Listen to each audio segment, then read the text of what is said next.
You use their inventions every single day. And you have no idea any of it came from one county in the north of England. Every time a ship crosses an ocean and knows exactly where it is, that's a Yorkshireman. Every time you breathe and understand what's actually in the air, that's a Yorkshireman. Every stainless steel knife in your kitchen, every road you drive at night, every concrete building you've ever walked into, Yorkshire. The county the rest of the world thinks of as flat caps, moors, and tea has quietly produced some of the most important people who ever lived, and their names have been almost completely forgotten, while the things they gave the world are everywhere around you. These are 7 people you didn't know were from Yorkshire. And number 1 freed hundreds of thousands of human beings, and most people have no idea he was a Yorkshireman at all. This is Dust and Stories. Number 7, Percy Shaw, the man who lit up the roads of the world. On a dark, foggy night in 1933, a man was driving home along a twisting road near Halifax in West Yorkshire. The fog was so thick he could barely see the edge of the road, and one wrong turn would have sent him over a steep drop. Then his headlights caught something in the dark, the eyes of a cat, sitting on a fence at the roadside, reflecting the light straight back at him. Those 2 glowing points showed him exactly where the road turned, and quite possibly saved his life.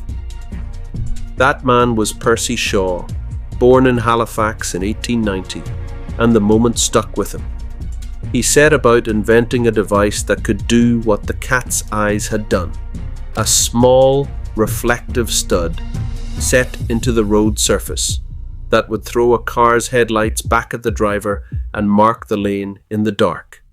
He patented it in 1934 and called it the cat's eye. He designed it brilliantly, with a self-cleaning rubber dome that wiped the reflectors clean every time a tire pressed over it. And famously, the design was inspired by the way a cat's eye is naturally kept clean by its eyelid. During the wartime blackouts, when streetlights were switched off across Britain to hide cities from enemy bombers, cat's eyes became indispensable, often the only thing keeping drivers on the road in total darkness. After the war, they spread across the entire world. Every major road on the planet is now studded with Percy Shaw's invention. He became wealthy, but never left Halifax, living in the same house he'd always lived in for the rest of his life. Famously eccentric, reportedly with the carpets removed and 4 television sets running at once. One tuned to each channel. A working-class Yorkshireman saw a cat in the fog and made night driving safe for the entire human race. Number 6. Joseph Aspdin, the man who built the modern world.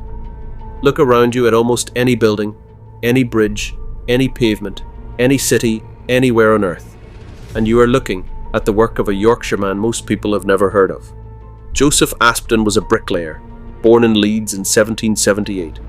In 1824, working from his experiments with heating and grinding limestone and clay, he patented a new kind of artificial cement. He named it Portland cement because the grey material it produced resembled the prized building stone quarried on the Isle of Portland in Dorset. It was a piece of marketing genius as much as chemistry. Portland cement became the essential ingredient of modern concrete, the single most widely used building material in the history of the human race.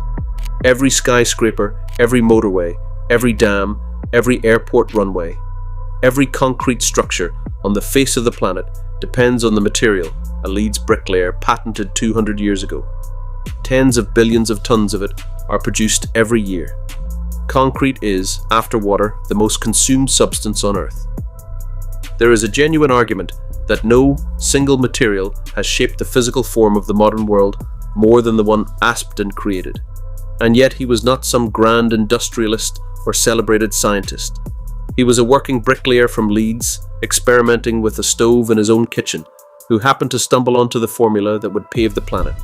Joseph Aspdin gave the modern world the substance it is quite literally built from, and almost nobody knows his name.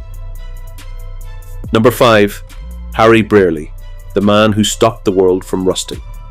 This one begins, like a lot of Yorkshire stories, in a poor household in Sheffield.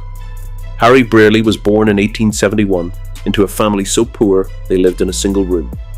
He left school at 12 and started work as a bottle washer in a steelworks laboratory, sweeping floors and cleaning equipment. But he studied.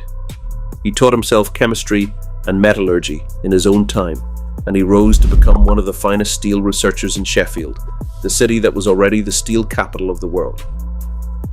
In 1913, Brearley was trying to solve a specific problem for a gun manufacturer. Rifle barrels wore out too fast from heat and erosion.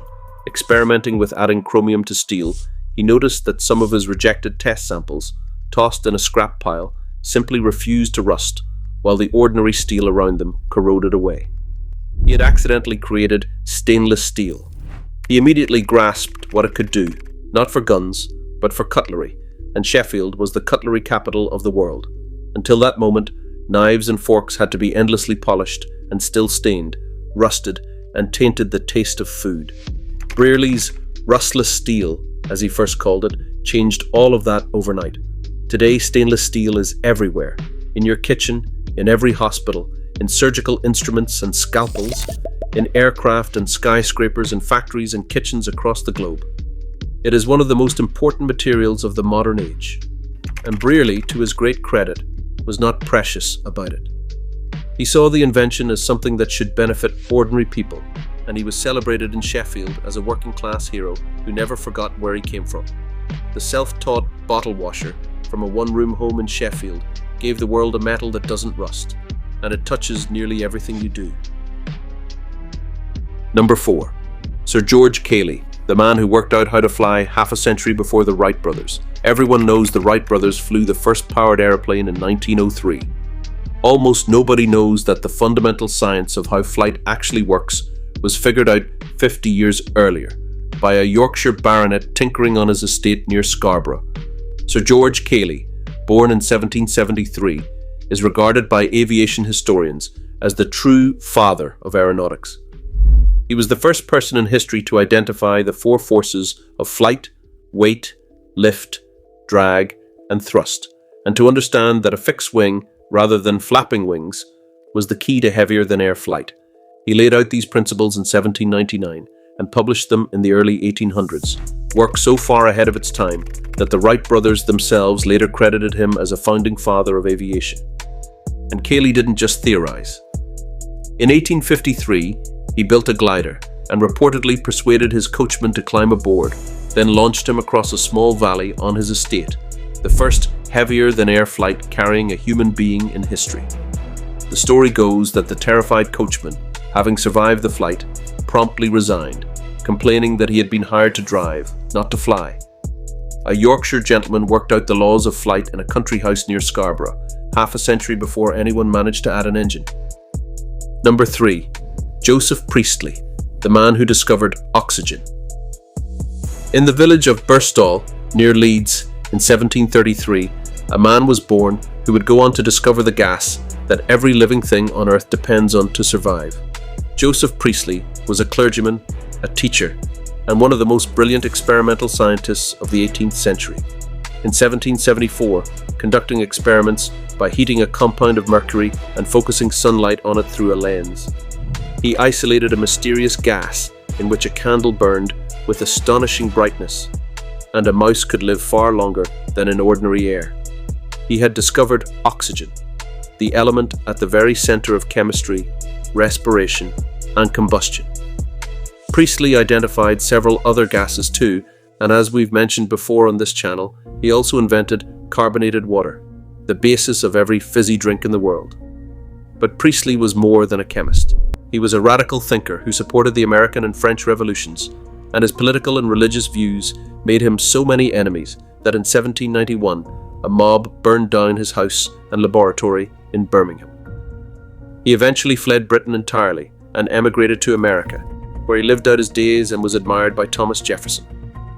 A clergyman from a village near Leeds discovered the air we breathe and was driven out of his own country for his opinions. Number 2, John Harrison, the man who solved the greatest problem of his age. For centuries, the greatest technical challenge in the world was a deceptively simple question. How does a ship at sea know how far east or west it has traveled? Getting it wrong killed thousands of sailors, wrecked entire fleets on rocks they never saw coming, and cost nations fortunes. The British Parliament considered the problem so important that in 1714 it offered a prize of £20,000, millions in today's money, to anyone who could solve it. The man who finally did was born in the Yorkshire village of Foulby, near Wakefield, in 1693.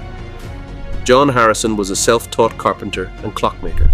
And here I'll be straight with you, because this channel doesn't do lazy claims. While Harrison was born in Yorkshire, his family moved to Lincolnshire when he was a young boy, and he did much of his life's work there, which is why you'll sometimes see him claimed by both counties. But the man was Yorkshire born, and his genius was pure self-taught brilliance. Harrison understood that the way to fix longitude was to carry the exact time of your home port with you across the ocean and compare it to the local time at sea. The problem was that no clock on Earth could keep accurate time on a pitching, rolling, temperature-swinging ship.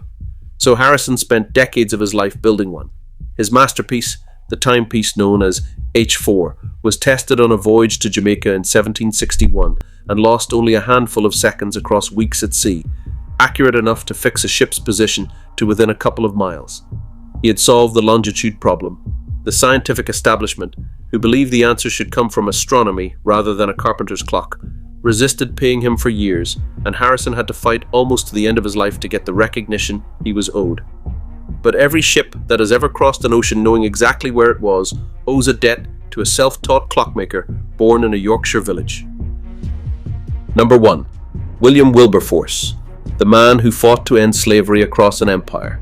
In a house in Hull, in the East Riding of Yorkshire, in 1759, a man was born who would dedicate his entire life to one of the greatest moral causes in human history, the abolition of the slave trade. William Wilberforce became a Member of Parliament as a young man, elected for Yorkshire, and after a profound change in his religious convictions, he took up the cause that would define him. From the late 1780s, Wilberforce led the parliamentary campaign against the British slave trade, a trade that had torn millions of human beings from their homes and shipped them across the Atlantic in conditions of unimaginable cruelty. He faced enormous opposition. The slave trade was woven into the wealth of the British Empire, and powerful interests fought him at every turn. Year after year, he brought the fight back to Parliament, and year after year, he was defeated. But he did not stop. In 1807, after 2 decades of relentless effort, the Slave Trade Act was finally passed, abolishing the trade throughout the British Empire. Wilberforce kept fighting for the total abolition of slavery itself for the rest of his life. In 1833, as he lay dying, word reached him that Parliament had passed the Slavery Abolition Act, freeing the enslaved people across the empire. He died 3 days later, his life's work complete. Hundreds of thousands of people were freed because of a campaign led by a man from Hull. He is buried in Westminster Abbey. And while his name appears in history books, remarkably few people connect William Wilberforce, one of the great moral reformers in the history of the world, with the county of Yorkshire that produced him. 7 people from one county in the north of England. The man who lit the roads of the world after seeing a cat in the fog. The bricklayer who gave us the material the modern world is built from. The bottle washer who invented the steel that doesn't rust. The baronet who worked out how to fly 50 years early. The clergyman who discovered the air we breathe. The carpenter who solved the longitude problem and let ships find their way across the oceans. And the man from Hull who fought for decades to end slavery across an empire. Yorkshire is a place people drive through on their way somewhere else. A county of moors and mills and understatement. But it has quietly shaped the modern world more than almost anywhere its size on earth. In your kitchen, on your roads, in the air you breathe, and in the freedom of hundreds of thousands of people. You just never knew where any of it came from. Which of these surprised you the most? And who else do you think belongs on a list like this? Leave it in the comments. There are far more of these stories than 7, and we'll be telling them. Thank you for watching. We'll see you in the next one.